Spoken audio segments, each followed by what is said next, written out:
आज लगभग 17 साल बाद नताशा ने करिश्मा की तस्वीर फेसबुक पर देखी और नताशा फिर से छलांग लगाकर कॉलेज वाली छुई मुई उमराव जान बन गई। दरअसल 2 दशक पहले नताशा और करिश्मा अभिन्न मित्र थे। दोनों के घरों में कोई समानता नहीं थी।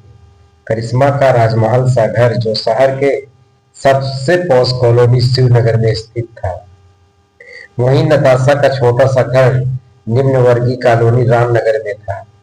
पर इन सब बातों को वजूद नताशा और करिश्मा की दोस्ती कल कल बहते हुए पानी की तरह चलती रही।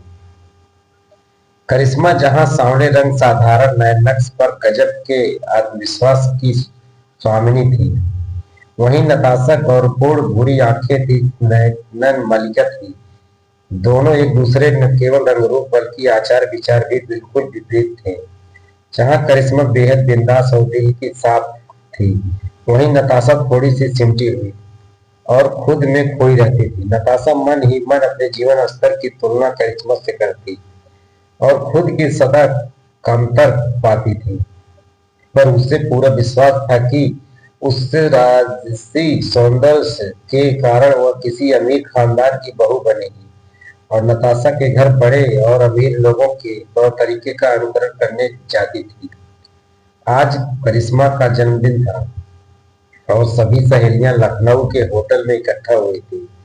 वहीं पर करिश्मा ने अपनी सब सहेलियों की मुलाकात बिपिन से कराई, जो उसके पिता के मित्र का बेटा था और इंजीनियर की पढ़ाई लखनऊ के सरकारी कॉलेज में कर रहा था। बिपिन 5 फुट 7 इंच लंबा आकर्षण नौजवान था। जैसे कि आमतौर पर होता है, सब लड़कियों ने पूरा होटल सिर पर उठा रखा था। बस नताशा ही जो चुपचाप सहमी सी एक कोने में बैठी थी। बिपिन ने मुस्कुराते हुए करिश्मा से कहा, ये छुई मुई कौन है? बिल्कुल उमराव जान लग रही है। करिश्मा खींच कर नताशा को वहीं ले गई और बोली, ये छुई मुई नताशा है और मेरी सबसे पुरानी और करीबी दोस्त है। फिर खाना ऑर्डर होने लगा। ऐसे ऐसे व्यंजन जिनके नाम भी नताशा नहीं सुने थे। वह और घबरा गई। तभी बिपिन नताशा के बगल में आकर बैठ गया और मेनू कार्ड उसके हाथों से ले लिया। फिर धीमे से उस कानों में बोला, जो मैं ऑर्डर करूंगा तुम भी वही करना। यह सुनकर नताशा की जान में जान आ गई। बिपिन ने श्वेता जैसी लड़की के अब तक देखी नहीं थी। उसकी अपनी माँ बहनें बहुत ही अलग किस्म की थी। यह छुई लड़की ने उसका पहला परिचय था। बात बात के चेहरे का लज्जा लाल हो जाना, दुपट्टे के कोने में खेलना, पसीना पसीना होना और बिना किसी प्रसाधन के भी इतना सुंदर दिखना बिपिन का यह पहला तजर्बा था। वापसी में नताशा को घर जाने की जल्दी थी, तो वह लौटी ऑटो के लिए निकल गई। तभी पीछे से बिपिन आया और बोला, छुई मुई तुम मेरे साथ चलो, मेरे कॉलेज का रास्ता वहीं से है। नताशा घबरा कर चुप खड़ी रही, तो बिपिन हंसकर बोला, तुम्हें घर के बाहर ही उतार दूंगा, कॉफी पीने के लिए घर के अंदर नहीं आऊंगा। नताशा चुपचाप बैठ गई और मोटरसाइकिल हवा से बातें करने लगी। एक अजीब सी खुशी और दुविधा में घिरी नताशा घर पहुंची। बिपिन पहला ऐसा लड़का था जिसने इतना बेकाब होकर उससे बात की। खोई खोई सी वह अपने पलंग पर लेट गई और बिपिन उसे छुई मुई कहना, उसकी तुलना उमरा जान से करना, सब कुछ उसे दिल के तार तार कर दिए और उसकी आंखों में इन भौसी रंग उतर आए जिनके सपने वह बचपन से देखती आई थी। नताशा अपने रखरखाव का ध्यान पहले से अधिक रखने लगी थी और अब उसका अधिकतर समय करिश्मा के घर ही व्यतीत होता था।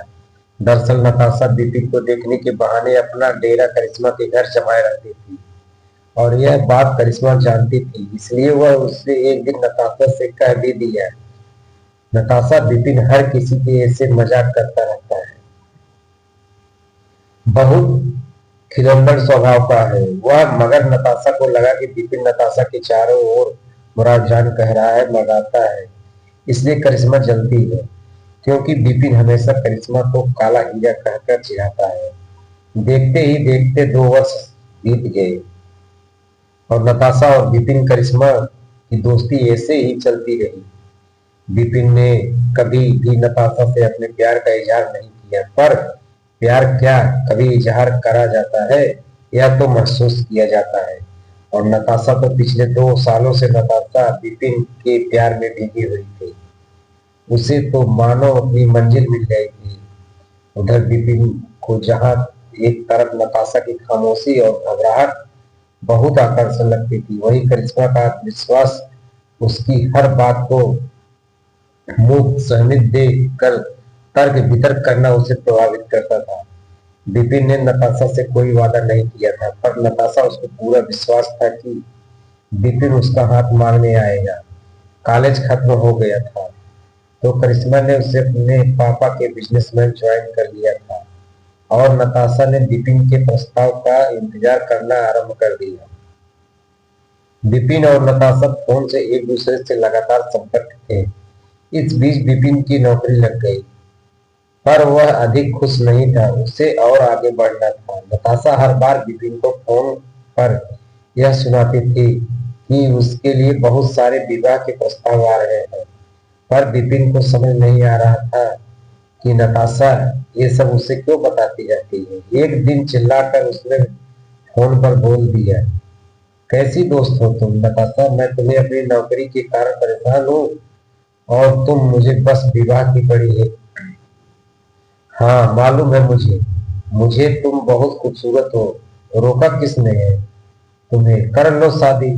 और फिर फोन काट दिया। नताशा को लगा कि विपिन असुरक्षित महसूस कर रहा है कि कहीं उसका विवाह कहीं और ना हो जाए, पर मन ही मन नताशा खुश थी कि चलो विपिन अब जल्द ही सिर के बल दौड़ा आएगा।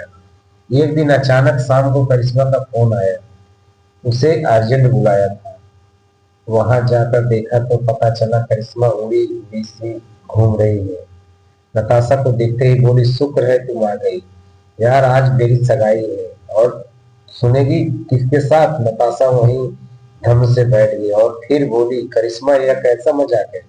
विपिन तो अभी विवाह के बारे में सोच भी नहीं सकता है, उसने मुझसे खुद बोला था। करिश्मा हंसते हुए बोली, अरे पगली तू बहुत भोली है, विपिन ने अपनी एक नई यूनिट आरंभ करी है, उसमें मेरे पापा 60% पैसा लगाया तथा उस यूनिट के बेसिक प्लान मेरा था।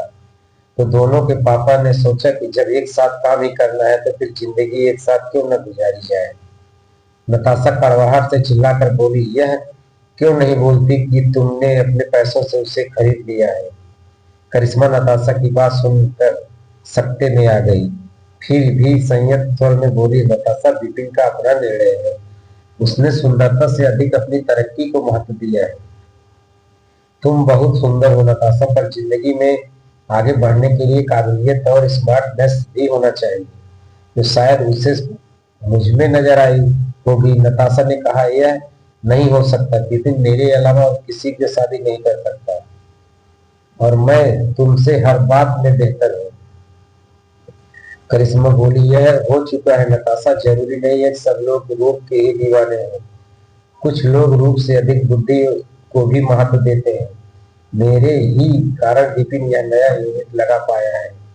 नताशा बोली, करिश्मा अपने पापा के वैभव पर तुम्हें बहुत घमंड है ना, और इसी धन के बल पर तुमने विपिन को हथिया लिया है, पर मेरी भी यह बात सुन लो, अब रूप रंग के साथ साथ यह वैभव और धन भी मेरा दास बनकर रहेगा, यह मेरी शर्त है। तुमसे करिश्मा करिश्मा मुस्कुराते हुए बोली, तुम्हारी सोच गलत है नताशा, पर देखेंगे अगर कभी जिंदगी के साथ किसी मोड़ पर टकराए तो। उसने दिन बाद नताशा ने करिश्मा और विपिन नामक अध्याय अपनी जिंदगी रूपी किताब से हमेशा के लिए खत्म कर दिया था, पर वह अपनी शर्त नहीं भूली थी। बस उसकी जिंदगी का एक ही मकसद था, किसी भी कीमत पर धनवान बनना है। इस कारण वह एक के बाद एक मध्यवर्गीय रिश्ते नकारती रही और जहां नताशा का मन करता था वहां दहेज की लंबी लिस्ट देखकर उसके घर वालों के पसीने छूट जाते थे। घर वाले नताशा के रवैये से परेशान हो गए थे। देखते ही देखते नताशा ने 27 साल भी पूरे कर लिए। इसी बीच एक दिन नताशा एक दूर रिश्तेदारी में विवाह के सम्मिलित होने गई थी। वहीं पर उन्हें एक अर्चना ने अपने बेटे विकास के लिए पसंद कर लिया। विकास खानदानी रईस था और बहुत अच्छे पद पर कार्यरत था, पर दिखने में बहुत ही साधारण था। विकास की पहली बीवी 1 साल पहले मृत्यु हो गई थी और उसके 4 और 6 साल के 2 बच्चे थे। जब वह रिश्ता आया तो नताशा के माँ और बाबूजी बोले, सगी बेटी है, सौतेली नहीं। पैसा हुआ तो क्या हुआ, है तो पूरे 40 साल का। न बाबा, ये सब महल नहीं चाहिए, और दो दो बच्चे भी हैं। मगर नताशा ने आगे बढ़कर इस रिश्ते को स्वीकार कर लिया। वह अपने एकाकी जीवन में ऊब चुकी थी और यह पहला ऐसा रिश्ता था जो उसे पसंद आया था। उसे विकास के बच्चों या विकास से कोई मतलब नहीं था। उसे मतलब था विकास के रुपये और पैसे से।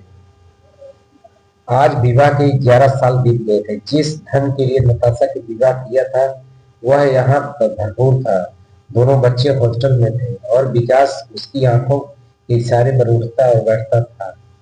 फिर एक 30 दिन नताशा के मन में जब तब उसे मायूस कर देती थी। विकास उससे हाथों हाथ रखता था, पर फिर भी दोनों का रिश्ता पति पत्नी का नहीं, दास मालिक का सा लगता था। नताशा जैसी खूबसूरत पत्नी पाकर विकास धन्य हो उठा था। वह हमेशा नताशा की खूबसूरती का उपासक ही बना रहा था। पति बनने की कोशिश कभी नहीं करी। दोनों बच्चों के साथ नताशा हमेशा एक सम्मानजनक दूरी बनाकर रखी थी। नताशा और विकास के अपना कोई बच्चा नहीं हो पाया था, पर इसका भी नताशा को कोई अफसोस नहीं हुआ था।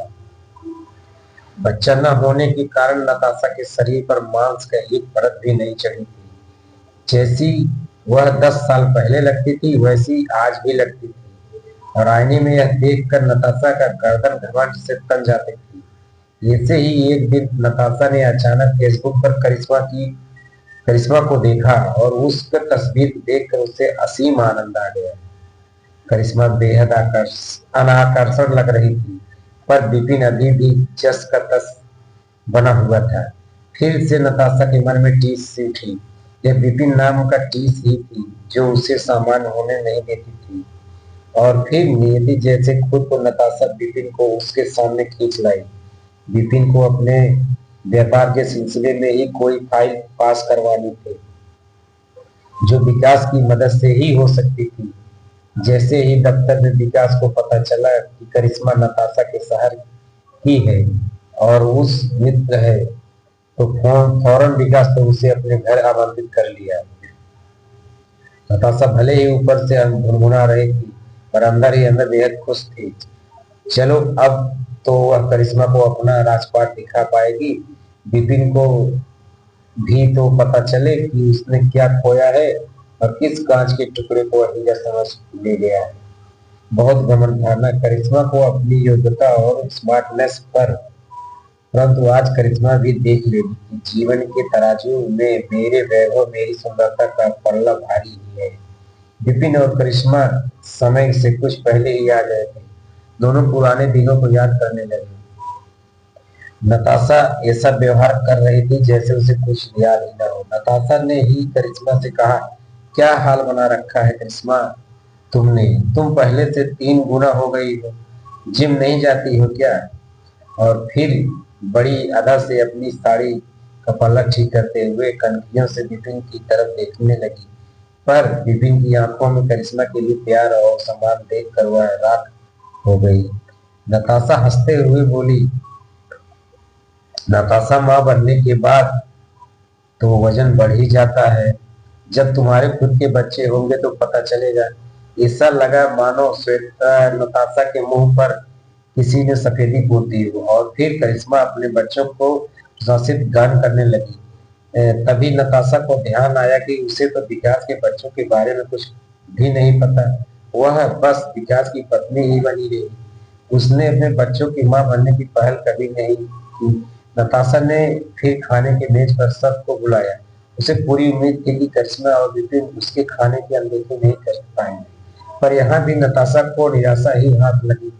नताशा अधिकतर व्यंजनों को देखकर बोली, नताशा तुम्हारे व्यंजनों को देखकर विकास की सेहत का राज समझ आ गया। विकास की बढ़ती हुई टोन की तरफ उन दोनों का इशारा था। नताशा कट कर रह गई। नताशा को समझ नहीं आ रहा था कि उसका रूप, उसका वैभव क्यों करिश्मा और विपिन को प्रभावित नहीं कर पा रहा है। विपिन उसकी खूबसूरती पर ध्यान क्यों नहीं दे रहा है। विभोर और करिश्मा के रिश्ते में बहुत सुंदर तालमेल था, जो नताशा के वैवाहिक रिश्ते को नदारद था, क्योंकि नताशा ने तो विवाह बस धन के लिए किया था। खाने के बाद विपिन और विकास कार्य संबंधी बातों के लिए बगीचे में बैठ गए। करिश्मा को अपने वैभव के दमकते ड्राइंग रूम में बैठाकर नताशा कॉफी लेने के लिए चली गई। कॉफी पीते पीते करिश्मा 2 मिनट रुकी और नताशा को लगा शायद वह अब उसके मेहमान नवाजी का प्रशंसा करेगी, पर वह करिश्मा खिलखिलाकर बोली, नताशा तुम्हें अपनी शर्त याद है? क्या है, अभी भी लगता है कि तुम शर्त जीत ली है?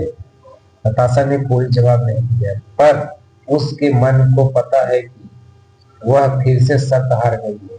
उसे पता था कि वह खूबसूरत है, पर बस अपने लिए। उसने विकास से शादी बस करिश्मा की बराबरी के लिए की है, पर करिश्मा अब भी उससे कहीं आगे है, क्योंकि एक पत्नी की सफलता उसके रूप रंग में नहीं, उसके पति और बच्चों के साथ उसके रिश्तों की गहराई और गर्माहट से निकलती है, जो नताशा के विवाह में कहीं नहीं थी। करिश्मा ने खिलखिलाती हुई बगीचे की तरफ चली गई।